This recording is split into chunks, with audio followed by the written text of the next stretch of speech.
السلام علیکم ورحمۃ اللہ وبرکاتہ۔ نحمدہ ونصلی علی رسولہ الکریم، اما بعد۔ اعوذ باللہ من الشیطان الرجیم، بسم اللہ الرحمن الرحیم۔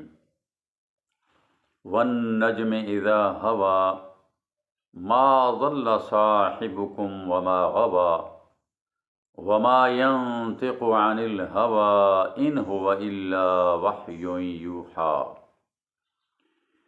معزز سامعین، 27واں سپارہ ہے سورۃ النجم کی ابتدائی 3 آیات بینات آپ کے سامنے تلاوت کی ہیں۔ اللہ رب العزت نے اپنے حبیب اور محبوب صلی اللہ تعالی علیہ وسلم کی نسبت ارشاد کچھ فرمانا تھا۔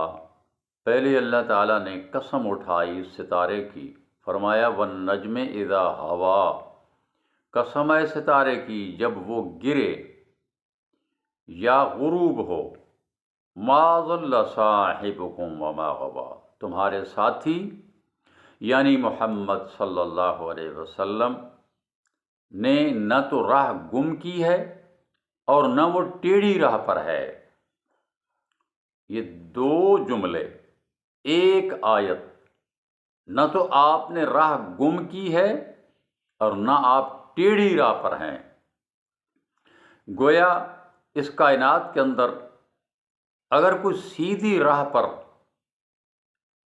انبیاء کے بعد آخری نبی محمد صلی اللہ علیہ وسلم تک آج تک اگر کوئی سیدھی راہ دیکھنا چاہتا ہے تو وہ محمد صلی اللہ علیہ وسلم کی راہ ہے، ان کا راستہ ہے، کیونکہ اللہ تعالیٰ نے گواہی دے دی ہے کہ تمہارا ساتھی میرا حبیب میرا نبی صلی اللہ علیہ وسلم نہ تو وہ راہ گم کر بیٹھے ہیں، نہ کسی غلط راہ پر ہیں، اور نہ ہی وہ ٹیڑھی راہ پر ہیں، یعنی گویا سیدھی راہ پر ہیں۔ وما ينطق عن الهوى ان هو الا وحی یوحی، اور وہ اپنی خواہش نفس سے، اپنی مرضی سے کوئی بات نہیں کہتے، بلکہ وہ جو کچھ کہتے ہیں ان هو الا وحی یوحی، وہ وہی ہوتی ہے جو اس کی طرف کی جاتی ہے۔ اب یہ اللہ تعالیٰ جل شانہ کی گواہی آ گئی کہ آپ صلی اللہ علیہ وسلم سے بڑھ کر کوئی سیدھی راہ پر نہیں، گویا آپ کا راستہ، آپ کی راہ سب سے سیدھی راہ ہے۔ آپ کی راہ کون سی ہے؟ آپ صلی اللہ علیہ وسلم کا پورا اسوہ حسنہ آپ کا گویا آپ کی راہ ہے۔ اس راہ پر ہم نے آپ کے پیچھے چلنا ہے، آپ کی اتباع کرنی ہے، آپ کی اطاعت کرنی ہے۔ تمام اطاعتیں، ماں باپ کی اطاعت ہے، استاد کی ہے، پیر کی ہے، فقیر کی ہے، عالم کی ہے، فقیہ کی ہے، محدث کی ہے، مفکر کی ہے، مفسر کی ہے، تمام قسم کی جو راہیں ہیں، تمام قسم کے جو اقوال ہیں، وہ محمد صلی اللہ علیہ وسلم کے اسوہ حسنہ کے تحت ہیں۔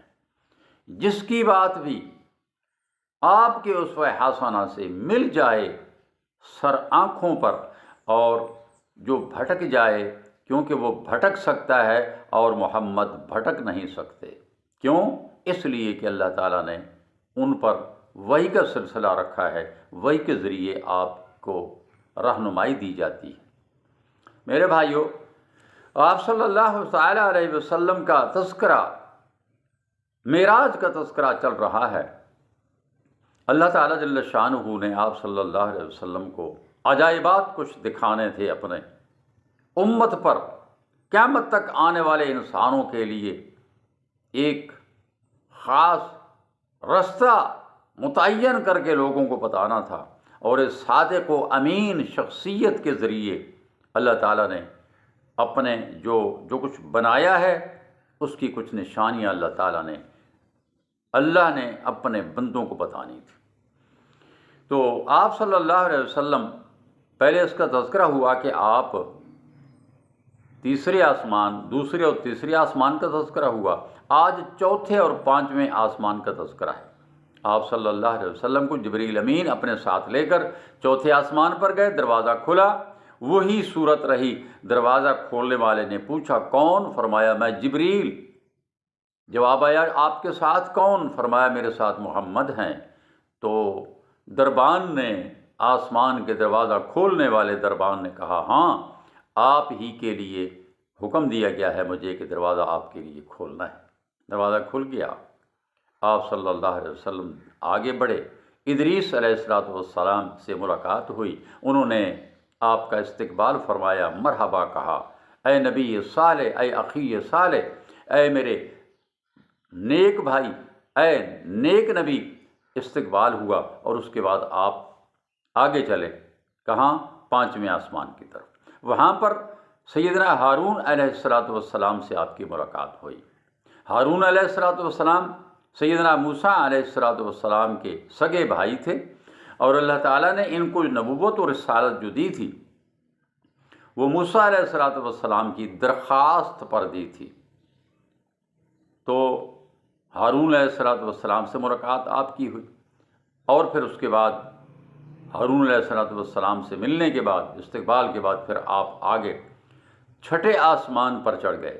چھٹے آسمان کا تذکرہ انشاءاللہ کل کے درس میں ہوگا انشاءاللہ العزیز۔ اللہ تعالیٰ سے دعا ہے میرے بھائیو، یہ تمام وہ باتیں ہیں جو ایک حقیقت ہے، ایک سچائی ہے، یہ قصہ گوئی نہیں ہے، یہ کوئی کہانیاں نہیں ہیں، بلکہ یہ ایک حقیقت ہے۔ اس لیے اس حقیقت کو کبھی جھٹلانا نہیں ہے۔ لوگ شک کرنے والے، آپ غیر مسلموں کو چھوڑیں، آپ مسلمانوں کے اندر بھی آج شک کرنے والے لوگ موجود ہیں، کیونکہ کہ وہ اپنی عقل سے سوچتے ہیں۔ تو میرے بھائیوں، انسانی عقل سے یہ چیزیں سب کی سب ماوراء ہیں۔ اللہ تعالیٰ جل شانہ کا اس کے کتنے جہان ہیں، آپ یہ بھی تو سوچیں نا۔ ایک جہان ہمارا ہے، جس جہان میں ہم رہ رہے ہیں، جس جہان میں کے اندر ہماری سوچ و بچار ہے۔ ایک جہان اوپر والا ہے، اس کے آگے جہان ہیں، پتہ نہیں کتنے جہان ہیں اللہ تعالیٰ جل شانہ کے۔ ہمارا ایمان ہے کہ رب العالمین ہے، سارے جہانوں کا پروردگار ہے۔ دعا ہے اللہ تعالیٰ ہم سب کو دین اسلام پر قائم دائم رکھے، ایمان پر خاتمہ فرمائے، آمین۔ وما علینا الا البلاغ، وآخر دعوانا الحمد للہ رب العالمین۔